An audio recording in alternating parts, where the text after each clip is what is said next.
Uses of dimension में आज हम तीसरा टॉपिक पढ़ेंगे, कन्वर्जन ऑफ यूनिट। तो कन्वर्जन ऑफ यूनिट में भी पहले हमें यूनिट के बारे में पता चलना चाहिए। हमने ये बताया था कि अगर कोई क्वांटिटी क्यू है तो क्यू क्वांटिटी जो होगी उसमें दो चीजें होती हैं। पहली चीज तो न्यूमेरिकल वैल्यू होती है एन, और दूसरी चीज उसकी यूनिट होती है। तो Q is equal to N U, N जो है वो न्यूमेरिकल यूनिट होगा और दूसरा जो यू है वो यूनिट बता रहा है, ये न्यूमेरिकल वैल्यू है। तो अब हमारे पास जो है वो एसआई के थ्रू अलग अलग जगहों पर अलग अलग देशों में अलग अलग यूनिट यूज की जाती है। जैसे हम जानते हैं कि एमकेएस सिस्टम है, एमकेएस सिस्टम में हम लेंथ की यूनिट जो है वो मीटर लेते हैं, मास की किलोग्राम लेते हैं और टाइम की सेकंड लेते हैं। तो एमडीएस यूनिट ये जो है फ्रांस में चलती है और यही सब पूरी दुनिया में भी चलती है, लोग इसी पर अपना सारा काम करते हैं। दूसरा जो है वो आपकी सीजीएस यूनिट है।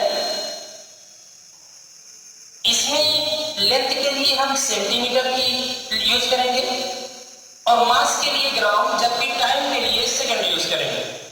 जबकि तीसरी जो इंग्लैंड में चलती है वो आपकी है एफपीएस, फुट, पाउंड और सेकंड की। तो इसमें जो है हम क्या करते हैं, लेंथ को फुट में मेजर करते हैं, मास को पाउंड में, जबकि टाइम को सेकंड में मेजर करते हैं। तो अगर हमसे ये कह दिया जाए कि कोई यूनिट है वो एमकेएस में है, उसको सीजीएस में बदलना है, उसको एफपीएस में बदलना है, तो कैसे बदलेंगे, ये चीज हमें आज पढ़नी है। तो हम मान लेते हैं कि हमें कोई एमकेएस वाले को सीजीएस में बदलना है, तो उस कंडीशन में हम क्या करेंगे।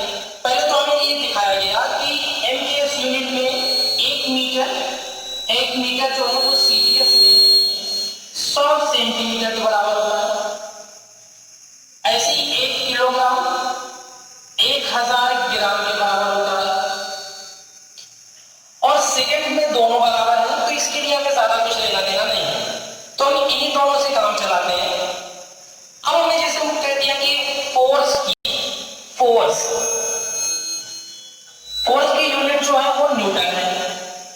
तो न्यूटन को हम जब एमकेएस में लिखते हैं, तो मैंने आपको बताया था F is equal to M A, तो F is equal to M A से हम क्या कर सकते हैं, हम ये कर सकते हैं कि इसकी यूनिट निकाल सकते हैं। फोर्स की यूनिट जो कि ये m जो है मास है किलोग्राम और इसकी मीटर पर सेकंड पर ये।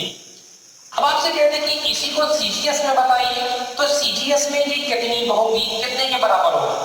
तो आप तो वैसे तो डायरेक्ट कर सकते हैं कि 1 किलोग्राम को 1000 ग्राम लिख देंगे, 1 मीटर को 100 सेंटीमीटर लिख देंगे और सेकंड में रहेगा। तो आप डायरेक्ट लिख सकते हैं कि एफ की जो यूनिट होगी सीजीएस में वो होगी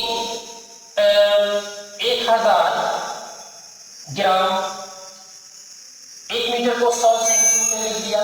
जबकि सेकंड आप देख रहे हैं दोनों में सेकंड की यूनिट सेकंड है, तो इससे कोई टेंशन नहीं, इसको सेकंड में स्क्वायर लिख देते। तो F इज इक्वल टू हो गया 10 पावर 5 ग्राम सेंटीमीटर पर सेकंड स्क्वायर। ये आपकी सीजीएस में यूनिट होगी। अब इसको नाम दिया गया, जो यहाँ न्यूटन नाम दिया जा रहा था एमकेएस में, वो सीजीएस में इसका नाम बदल दिया गया और इसको कहा गया डाइन। तो ये जो डाइन है, तो F की जो यूनिट होगी वो 10 पावर 5 डाइन होगी। ये डाइन जो है ये सीजीएस यूनिट है।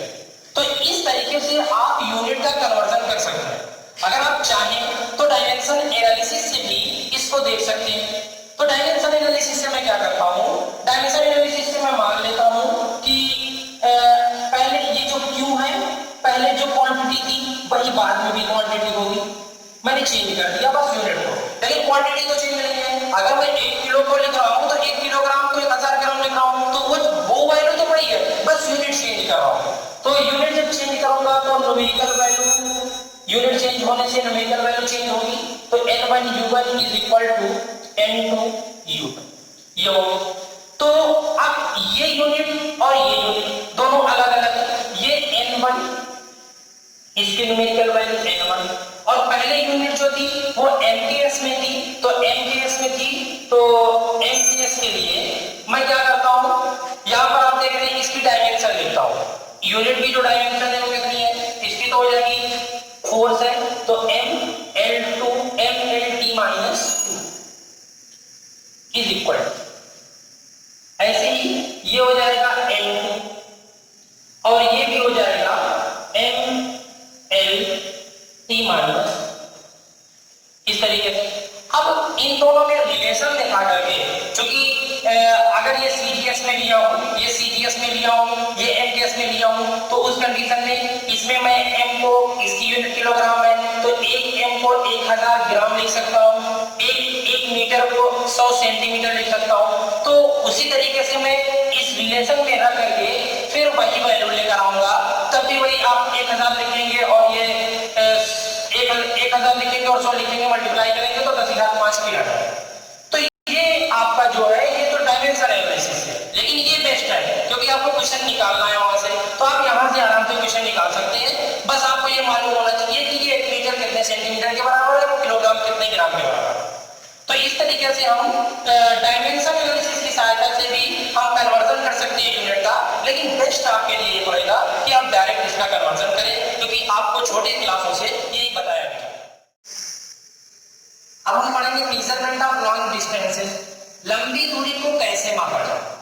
तो लंबी दूरी को मापने के लिए लंबा वाला हमें यूनिट भी चाहिए, तो हमारे पास बहुत सी यूनिट है। मान लेंथ की यूनिट हमें मीटर मिल गई, सेंटीमीटर मिल गई। इसके अलावा मैं कुछ बातों को आपके सामने रख रहा हूं, इनको याद कर लीजिएगा कि आपके पास जो है अगर छोटे से छोटी यूनिट मिले तो आप फर्मी याद कर लीजिएगा, एक fermi is equal to 10⁻⁻15 metre होता है, ये याद रखना, एक fermi is equal to 10⁻⁻15 metre. दूसरी चीज जो आपकी जरूरी है वो एक angstrom is equal to 10⁻⁻10 metre. तीसरी एक nanometre is equal to 10⁻�9 metre. ये सब छोटी यूनिट में लिख रहा हूं अभी, ये बहुत छोटी है, इनको मैंने छोटी, उससे थोड़ी बड़ी, उससे थोड़ी बड़ी, इस तरीके से। एक माइक्रोन इज इक्वल टू होता है 10⁻⁻6 मीटर।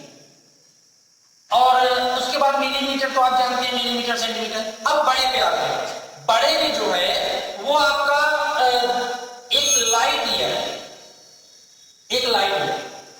एक लाइट ईयर क्या है, आप ये जानते हैं, आपको डिस्टेंस निकालनी है, तो डिस्टेंस निकालनी है, आपको मालूम है कि speed is equal to distance upon time. तो डिस्टेंस इज इक्वल टू हो जाएगा v into T is equal to s, distance देख देते। तो v जो है यहां पर आप क्या करें, आप एक लाइट ईयर निकालना चाहते हैं। एक लाइट ईयर है क्या, लाइट जो है वो एक ईयर में जितनी डिस्टेंस चलती है उसी को एक लाइट ईयर कहते हैं। तो लाइट एक साल में कितना चलती है वो हम यहां से निकालेंगे। एक लाइट जो है वो एक साल में चलती है, तो लाइट की स्पीड हमें चाहिए, तो लाइट की स्पीड है 3 × 10⁸ मीटर पर सेकेंड। और दूसरी चीज टाइम चाहिए, तो टाइम 365 दिन है, 365 दिन, तो 365 दिन। अब इस दिन को हम क्या बदलते हैं, सेकंड तक ले जाते हैं, क्योंकि हम मीटर पर सेकंड में लेकर के इसको मीटर में बनाना चाहते हैं।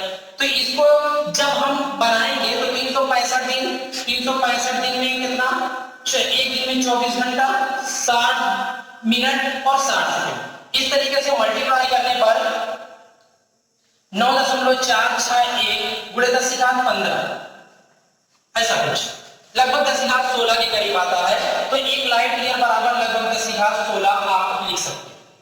तो ये बड़ी है। अब यूनिट अगर कभी पूछे कि डिस्टेंस की सबसे लंबी यूनिट कौन होती है, तो सबसे लंबी यूनिट पारसेक होती है।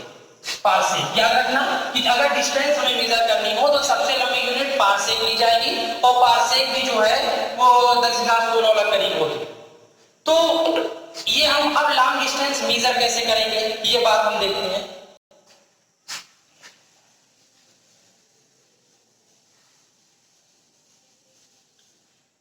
पहला हमारे पास है लंबन विधि, पैरालॉक्स मेथड। तो पैरालॉक्स मेथड में हम क्या देखते हैं, जैसे मान लीजिए कि कोई तारा है, बस ऐसे ही हल्के में लीजिए इसको, ये कोई तारा है और इस तारे को हम आपके साथ खड़े होकर के देख रहे हैं। हम चांद देखते हैं, बड़ा अच्छा लगता है, यहाँ खड़े होकर के देखते हैं, ऐसे देखते हैं, चांद दिखाई देता है। फिर यहाँ से जाकर के यहाँ चले जाते हैं, ऐसे देखते हैं, फिर यहाँ से दिखाई देता है, और हमें लगता भी है कि चांद हमारे साथ चल फिर रहा है। वो हमारी आंखों पे एक कोण बनाता है छोटा सा, उसी कोण से हम सारी चीजें देखेंगे। तो यहाँ पर जब हम यहाँ खड़े हैं तो ये हमारी आंखों पर ऐसे हमें दिखाई दे रहा है, ऐसे दिखाई दे रहा है। जब हम यहाँ पहुंच जाते हैं तो यही चीज ऐसे दिखाई देती है यहाँ से।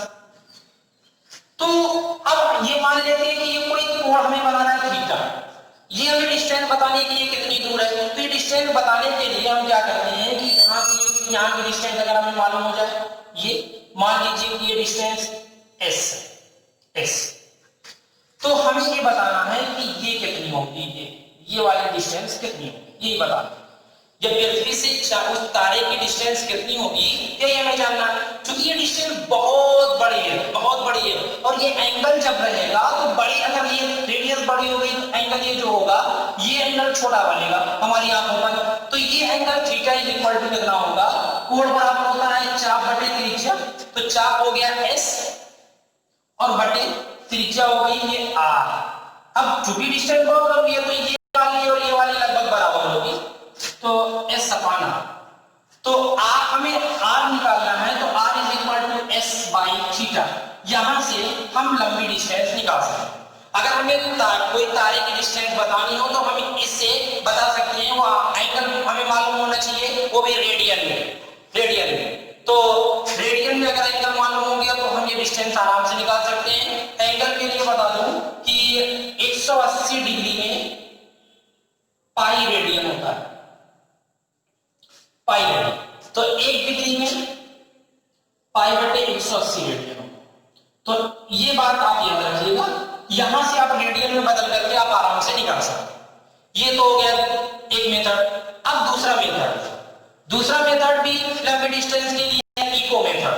तो इको मेथड में क्या होता है, इको मेथड में जैसे हम कोई बात कहते हैं तो जब हमारी आवाज यहां से जाकर के कहीं दूर से टकरा करके आती है तो भी हम डिस्टेंस बता सकते हैं। तो मान लीजिए कि एक आदमी जो है वो यहां से कोई बात बोल रहा है, उसकी आवाज की जो गूंज है वो किसी पहाड़ी से टकरा करके ऐसे आती है।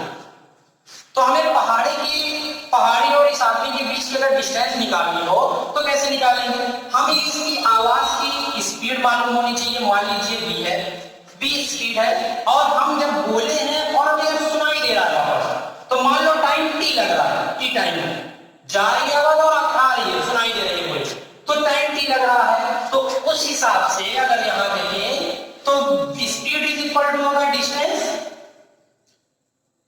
और अपॉन टाइम।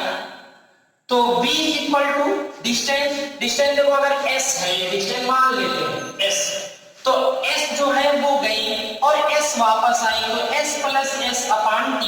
तो v is equal to 2s upon t, तो s is equal to vt upon 2। तो इस तरीके से भी आप लंबी डिस्टेंस निकाल सकते हैं।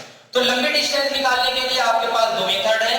पैरेलैक्स मेथड आप यूज कर सकते हैं जिसमें आप एंगल के हिसाब से बता सकते हैं कि कितनी दूरी होगी, और दूसरी चीज आप इको मेथड से यूज कर सकते हैं। और इको मेथड में आपको पता चल जाएगा वेलोसिटी और टाइम के हिसाब से कि कितनी डिस्टेंस पर कोई ऑब्जेक्ट